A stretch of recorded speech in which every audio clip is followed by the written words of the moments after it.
часть приговора. Руководствуясь статьями 387, 393, 395, 398, 401, суд приговорил Трюжанову Айгерим Еркенбаеву признать виновной в совершении уголовного правонарушения, предусмотренного статьей 272, часть 1 Уголовного кодекса Республики Казахстан, назначить наказание в виде лишения свободы сроком на 4 года.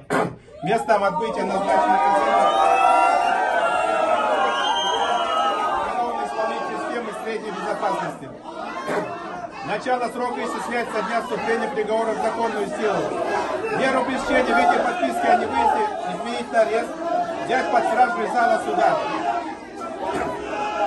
На основании статьи 62-63 пункт 2, часть 4 Уголовного кодекса, время содержания под стражей с 11 июля 2023 года до вступления приговора в законную силу засчитать срок наказания из расчета 1 день за 1,5 дня отбывания наказания в виде лишения свободы в учреждении средней безопасности.